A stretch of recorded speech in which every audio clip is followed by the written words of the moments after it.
बिस्मिल्लाहिर्रहमानिर्रहीम respectable dear viewers, अस्सलाम वालेकुम। आज एक यूनिक टॉपिक के साथ हाज़िर है और आज का टॉपिक बहुत ही इम्पोर्टेंट है। और आज का टॉपिक जो है passage to India by E.M. Forster के नावल से रिलेटेड है, यानी उसकी पोस्ट कॉलोनियल क्रिटिक, यानी post colonial critique of a passage to India by E.M. Forster. इसी नावल का जो इसी नावल पे बहुत सारे लेक्चर अपलोडेड है, जिसमें उसकी समरी, करेक्टराइजेशन, करेक्टर एनालिसिस, उसकी क्रिटिकल एनालिसिस। लेकिन ये जो लेक्चर है बहुत ही इंपॉर्टेंट है, तो जिसने भी हमारे चैनल को सब्सक्राइब नहीं किया वो सब्सक्राइब कर ले।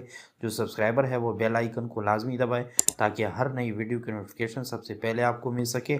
अब इसी लेक्चर में जो post colonial critique of a passage to India novel by E.M. Forster है, ये जो पोस्ट कॉलोनियल क्रिटिक, क्रिटिक का मतलब होता है क्रिटिकल एनालिसिस, या क्रिटिक का मतलब यानी ऐसा तज्जिया जिसके लिए एक लेंस की ज़रूरत पड़ती है, यानी एक ऐसे एंगल की ज़रूरत पड़ती है, एक ऐसे जाविये की ज़रूरत पड़ती है। हर किताब को स्टडी करने के लिए, ख़ासतौर इंग्लिश लिटरेचर में, एक लेंस या एक यानी एक ऐसे स्कूल ऑफ थॉट होता है, या एक ऐसी एंगल होती है, या एक ऐसा पॉइंट ऑफ व्यू, नुक्ता नज़र होता है, जिसके थ्रू अगर आप उस किताब को स्टडी करेंगे तो बहुत सारे डिज़र्टेशन के लिए, आपके रिसर्च थीसिस के लिए और बहुत सारे रिसर्च पेपर के लिए, बहुत सारे जो है आपको टॉपिक्स और बहुत सारी जो है डिस्कशन के लिए एक यानी एक दुनिया ही मिल जाती है। तो इसी तरह जो इसी नावल का जो पर्सपेक्टिव है, इसका पॉइंट ऑफ व्यू है और इसकी जो क्रिटिक है, इस पे हम यानी पोस्ट कॉलोनियल क्रिटिकल थ्योरी जो है उसी के थ्रू, यानी ये नावल जो है उसी ही थ्योरी या उसी ही लेंस या उसी ही जो है यानी एंगल से हम उसको स्टडी करेंगे, तो आपको बहुत ही ज़बरदस्त एनालिसिस मिल जाएगा। और इसी ही लेक्चर में हम उसके पोस्ट कॉलोनियल क्रिटिक के यानी मतलब है उसके डिफरेंट जो टर्म्स है, हाइब्रिडिटी, इस तरह imperialism, colonialism, ambivalence, post colonialism, colonial binary, या जिसके अंदर अस और देम भी आता है, या इसी तरह जो एडवर्ड सईद की है यानी ओरिएंटलिज्म, या इसी तरह जो है यानी काफ़ी सारे यानी जो होमनी के बाबा की हाइब्रिडिटी है, बहुत सारे ऐसे कंसेप्ट है जो पोस्ट कॉलोनियल स्टडी के साथ और इस post colonial critique of a passage to India में आप लोग को मिल जाएंगे। तो सबसे पहले इंट्रोडक्शन की जानब जाते हैं। इंट्रोडक्शन में जिस तरह आप लोग को नज़र आ रहा है कि ये नावल जो था 1924 में उसकी पब्लिकेशन आ चुकी थी, उसका राइटर E.M. फोस्टर है, लेकिन दरअसल एक यानी ऐसा नावल है जो बहुत सारे कम्प्लेक्सिटीज़ का मौजूद है, और वो कम्प्लेक्सिटी या पेचीदगियाँ किसकी वजह से है? Of the British colonial rule in India, यानी इंडिया जो सब कॉन्टिनेंट थी, जब पाकिस्तान और हिंदुस्तान और जब एक ही इंडिया था, यानी इंडिया सब कॉन्टिनेंट या बरसगीर एक ही था, तो उस वक्त जो ब्रिटिश कॉलोनियल रूल थी, उस रूल के बारे में जो है इन उनकी जो हुक्मरानी थी ब्रिटिश या बरतानिया की, उसके बारे में ये नावल है। और यहाँ पे एक हकीकत बताता चलूँ कि ये जो फोस्टर हैं E.M. फोस्टर, ये दरअसल जो है ये पोस्ट कॉलोनियल राइटर नहीं है। पोस्ट कॉलोनियल राइटर वो राइटर होते हैं जो पोस्ट कॉलोनियल इफेक्ट्स को बयान करते हैं या कॉलोनियलिज्म के यानी बाद जो राइटिंग करते हैं और उसके इफेक्ट्स को बयान करते हैं। तो दरअसल ये बंदा E.M. फोस्टर जो था was not a post colonial writer in the modern theoretical sense, यानी मॉडर्न या जदीद थेरेटिकल सेंस में वो कोई जो है पोस्ट कॉलोनियल राइटर नहीं है, क्योंकि उसका नावल जो है दरअसल एक ऐसा ग्राउंड इसी ही लेंस के लिए, इसी ही क्रिटिक, इसी ही एनालिसिस के लिए पेश करते हैं, जिसके अंदर हम कोलोनिज्म को स्टडी करेंगे, जिसके अंदर हम रेसिज्म को स्टडी करेंगे, जिसके अंदर हम कल्चरल क्लैश को स्टडी करेंगे, जिसके अंदर हम हाइब्रिडिटी को स्टडी करेंगे, जिसके अंदर हम अदर्स को स्टडी करेंगे, और एम्बिवेलेंस या कॉलोनियल बाइनरी, अस या देम। और ये जो है पोस्ट कॉलोनियल पर्सपेक्टिव या पॉइंट ऑफ व्यू से ये नावल जो है हमें फिर psychological, cultural and political effect of colonisation से वाकिफ करता है, और ये किस के ऊपर उनके असरात होते हैं, दोनों, जो कॉलोनाइज्ड है और कॉलोनाइजर है। कॉलोनाइज जहाँ पे ये कॉलोनिज्म की रूल चलती है, वहाँ के जितने भी रियाया होते हैं वो कॉलोनाइज्ड में आते हैं। फॉर एग्जांपल इंडिया पे या इंडिया सब कॉन्टिनेंट पे उनकी हुक्मरानी थी, तो वहाँ पे जितने भी इंडियन थे वो कॉलोनाइज्ड थे। और जिस तरह यानी मतलब है आप लोग यानी वहाँ पे रूलिंग करने वाले को यानी जो रूलिंग के लिए आए थे या रूलर थे, तो वो वहाँ पे कौन थे रूलर? वहाँ पे रूलिंग के लिए जो यानी बाहर से इम्पेरियलिस्टिक बॉडी आ चुकी थी, या वो लोग जो हुक्मरान थे, उन हुक्मरानों को कोलोनाइजर कहा जाता है। तो ये जहन में रखे कि कोलोनाइजर जो थे वो फॉरनर थे, यानी यानी अंग्रेज थे, और जो मतलब है कोलोनाइज थे वो इंडियन थे। इंडियन से मुराद जो वहाँ के रिहायशी होते हैं। तो ये तो था इंट्रोडक्शन। इंट्रोडक्शन में इसके बाद जो है हम उसकी क्रिटिक को पढ़ेंगे। तो सबसे पहले उसका पॉइंट ले ले, representation of the colonial binary. यानी कॉलोनियल बाइनरी क्या होती है? असल में इस बात को समझे कि ये जो इम्पेरियलिस्टिक कंट्री होती है, इम्पेरियलिज्म होता है, इम्पेरियलिज्म ये होती है कि अपनी कंट्री में बैठे होते हैं और वो एक्सटेंड ऑफ पावर करते हैं, एक्सटेंड ऑफ जो है political power, extend of economical power, यानी वो अपने मुल्क से बहुत सारे दूसरे इलाकों को कंट्रोल करते हैं। यानी अब उनकी एक थिंक टैंक होती है और फिर उसके लिए क्या कर लेते हैं, लोग आगे भिजवा देते हैं, एजेंट्स भिजवा लेते हैं, और वहाँ पे उनकी कॉलोनी बनती है और जिससे वहाँ पे उनकी हुक्मरानी चलती है। तो जिस तरह यानी मुख्तलिफ सब कॉन्टिनेंट में इंडिया पे यहाँ पे अंग्रेज आए थे, उसके पीछे जो बॉडी थी या गवर्निंग बॉडी थी वो उधर ही मतलब है यूरोपियन कंट्री में बैठी हुई थी, और उसकी हुक्मरानी जो थी इधर सब कॉन्टिनेंट में चल रही थी। तो जो उसके उधर बैठे हुए थे वो इम्पेरियलिज्म था। इम्पेरियलिस्टिक या इम्पेरियलिज्म ये एक पोस्ट कॉलोनियल स्टडी में आता है, और जो यहाँ पे हुक्मरान थे ये कॉलोनिज्म थी, यानी उसकी कॉलोनी की निगरानी वाले रूलर थे। तो यहाँ पे इस नावल के अंदर जिस तरह यानी आप लोग समरी भी देख सकते हैं, मैं डिस्क्रिप्शन बॉक्स में उसका लिंक भी दे दूंगा, पहले उसकी समरी जो है आप वो करें। तो यहाँ पे यानी फोस्टर जो है ड्रामेटाइजेस द अस वर्सेस देम, यानी ये कॉलोनियल बाइनरी, बाइनरी मीन्स जब उसमें दो चीज़ों का आपस में जो है यानी दो चीज़ों की आपस में बाइनरी बॉन्ड को बयान किया जाता है। तो यहाँ पे यानी यहाँ पे कॉलोनियल बाइनरी से मुराद ये होता है कि इसमें वही इम्पेरियलिस्टिक आइडियोलॉजी के थ्रू यानी उसी कॉन्सेप्ट के थ्रू यहाँ पे जितने भी ब्रिटिश कैरेक्टर्स थे वो क्या थे, फॉर एग्जांपल यहाँ पे मिस टार्टन और मेजर कैलेंडर जो है, ये जो यानी ये कॉलोनियल जो यानी लोग थे, ये किस चीज़ वाले थे, ये वही एटीट्यूड, वही रेसिज्म की एटीट्यूड, वही रेसिस्ट एटीट्यूड, वही कंडिसेंडिंग एटीट्यूड, या इंडियन की तरफ उनका जो एटीट्यूड था वो बहुत ही क्या था, यानी सुपीरियर था या सुपरियरिटी पे मुश्तमिल था। और वो किसी वजह से था, यानी वो अपने आप के लिए क्या इस्तेमाल करते थे, यानी वो अपने आप के लिए, हाँ यहाँ पे आप लोग देख रहे हैं कि वो अपने आप के लिए किस चीज़ को इस्तेमाल कर रहे हैं, यानी दो टर्म है, एक है अस और एक है देम, यानी इनके दरमियान जो है यानी पूरी फिनामिना वो बयान कर रहे हैं। यानी किसी तरह जो वहाँ पे रूलर थे, रूलर से मुराद वहाँ पे जो हुक्मरान थे, फॉर एग्जांपल मिस टर्टन और मेजर कैलेंडर, उनकी जो एटीट्यूड थी वो रेसिस्ट थी इंडियन की जानिब, यानी बड़ी जो है नस्ली इम्तियाज़ पे बिलीव रखते थे, और कॉलोनियल सेग्रीगेशन पे यानी कॉलोनियल जो है इम्तियाजियात पे, सुपरियरिटी पे उनका जो है यानी सिंबल था। और वो ब्रिटिश के लिए यानी वो उनकी अपनी एक सुपरियरिटी चाहते थे, तो वो अपने लिए यानी वो अपने लोगों के लिए जो है किस चीज़ को इस्तेमाल करते थे, ये अपने लोगों के लिए यानी वो यही दो टर्म इस्तेमाल करते थे। और उन दो टर्मों में जिस तरह आप लोग को पता है कि उन दो टर्मों में यानी वो दो ही जो है यानी सोसाइटी को यानी डिमार्केट करते थे या डिवाइड करते थे। उसमें जो देम था वो किसके लिए इस्तेमाल होता था, यानी देम उनके लिए इस्तेमाल होते थे जो कॉलोनियल बॉडी थे, और अस किसके लिए इस्तेमाल होता था, यानी जो मतलब है कॉलोनाइज्ड थे, इंडियन थे, इंडियन के लिए अस, और जो कॉलोनाइजर थे उनके लिए देम। ठीक है जी, यानी इसी दो टर्म्स की बिना पे हाँ वो क्या करते थे, उन्होंने इस चीज़ को डिवाइड किया था। अब जो दूसरी टर्म है वो अदरिंग है या अदर्स है।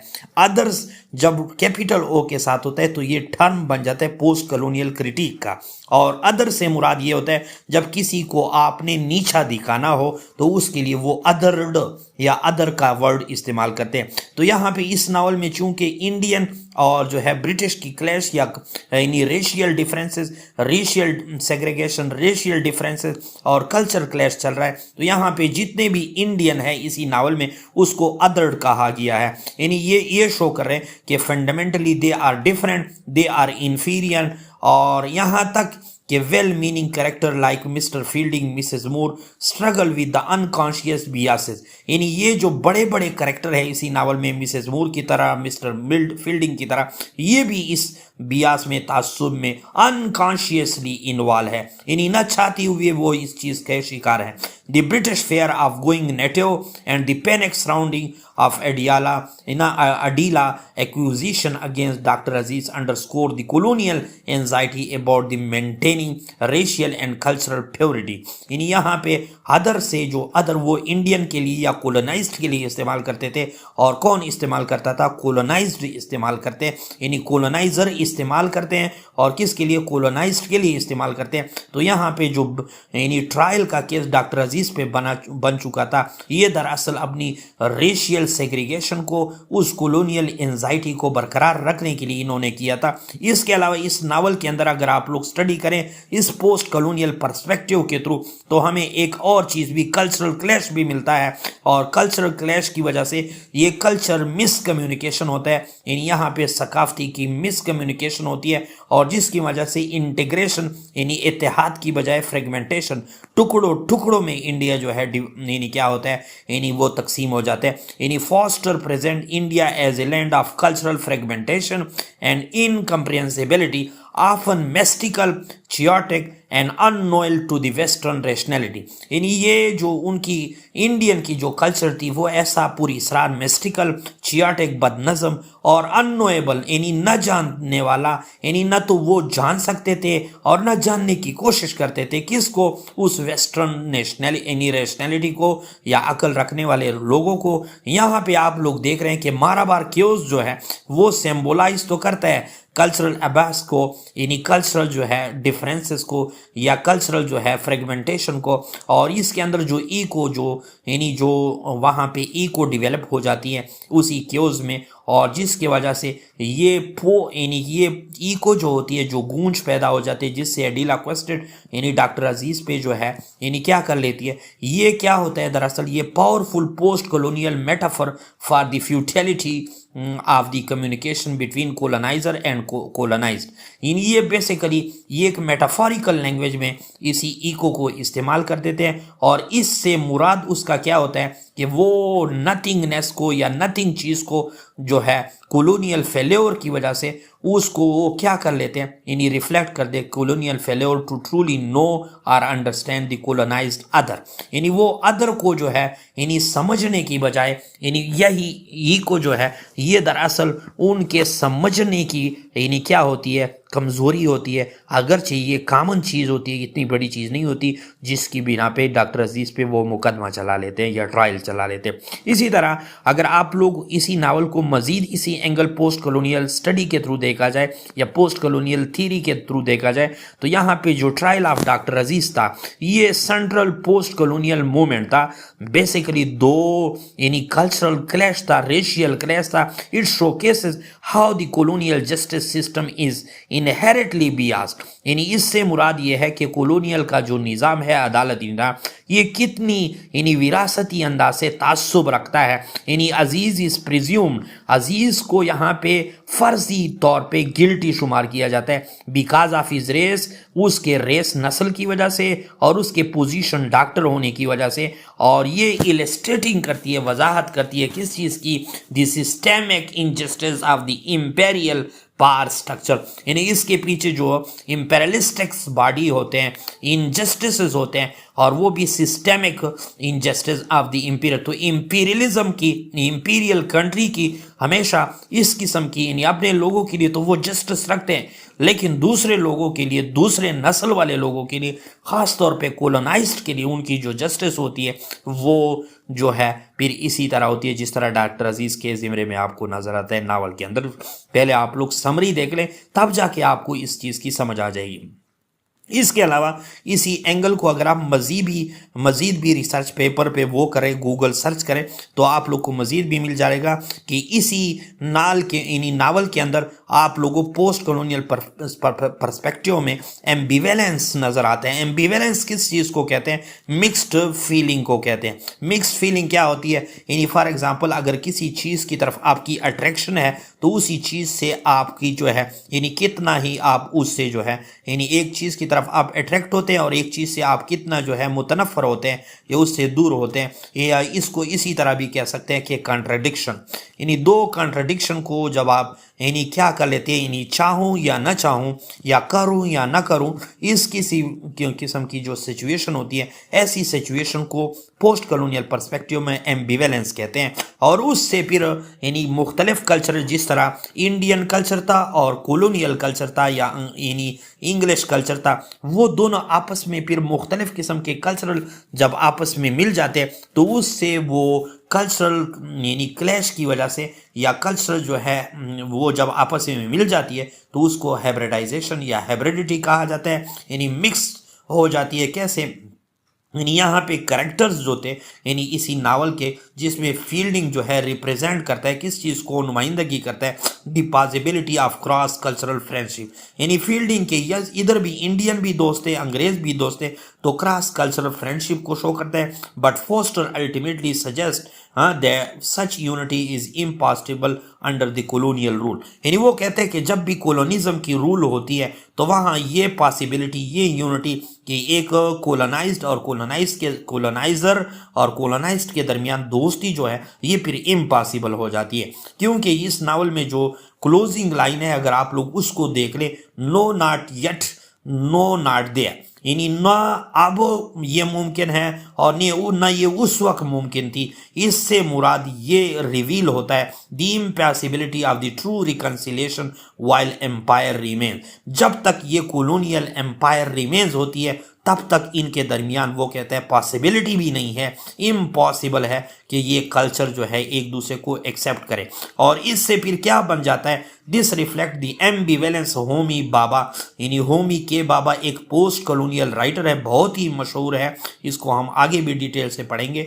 तो ये होमी के बाबा वो डिस्क्राइब करता है एक यानी एक मतलब है फार्मूले को या एक टर्म को जिसको एम्बिवेलेंस कहते हैं। और वो एम्बिवेलेंस में किस कॉलोनियल डिस्कोर्स को वो बयान करता है कि ये एम्बिवेलेंस के अंदर क्या होती है, कंट्रडिक्शन होती है, नहीं चाहता भी है और नहीं भी चाहता। और इसी तरह ये जब दो जेस्चर किसी भी एक चीज़ के अंदर, एक ही कंसेप्ट के अंदर, एक ही चीज़ के अंदर यानी वो ब्लेंड हो जाए, मिल जाए, तो उसको हम हाइब्रिडिटी कहते हैं। The uneasy blending and clashing of culture, इससे फिर वो हाइब्रिडाइज हो जाता है, यानी एक प्योर कैरेक्टर नहीं रह जाता, उसमें दोनों यानी कल्चर की नुमाइंदगी होती है। इसी तरह यहाँ पे जो इंडिया, यानी यहाँ पे इंडिया जो सेटिंग के तौर पे इसी नावल में यानी क्लासिकल यूनिटीज़ के तौर पे जो 3 यूनिटीज़ होते हैं उसमें जो इंडिया एज ए सेटिंग, यानी ये सिंपली इस नावल में इंडिया की जो सरजमीन है वो सेटिंग के तौर पे इस नावल में इस्तेमाल नहीं हुई है, लेकिन यहाँ पे करेक्टर के तौर पे इस्तेमाल हुई है। यानी कैसे,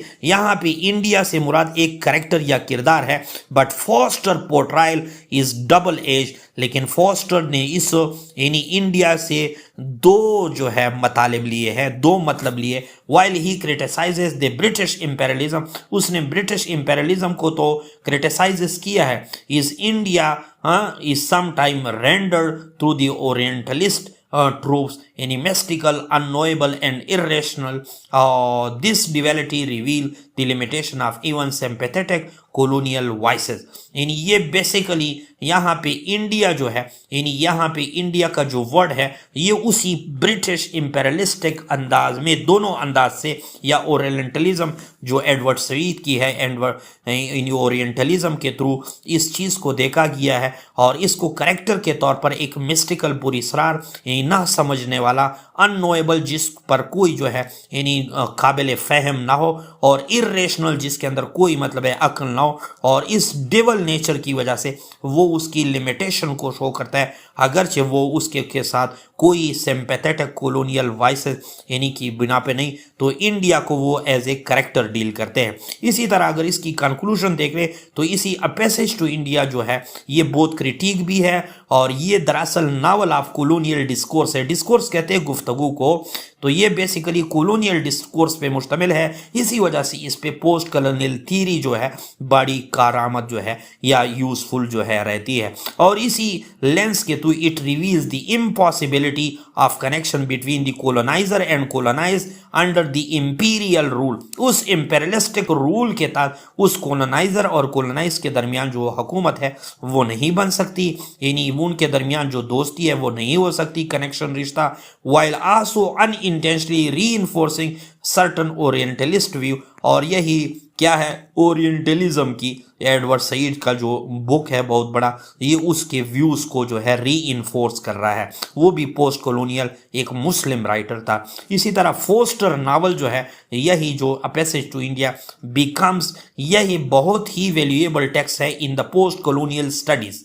पोस्ट कॉलोनियल में इसकी काफ़ी इंपॉर्टेंट है और उससे ऐसे क्वेश्चन होके उभरते हैं ये जो आइडेंटिटी के बारे में, पार के बारे में और लेगेसी ऑफ एम्पायर के बारे में काफ़ी जो है डिटेल डिबेट रखता है। इस पे और भी लेक्चर करेंगे, पहले आप उसकी समरी देख लें, तब जाके आप उसकी पोस्ट कॉलोनियल क्रिटिक या पोस्ट कॉलोनियल एनालिसिस देख लें, तो तब जाके आपको इसकी समझ आ जाएगी।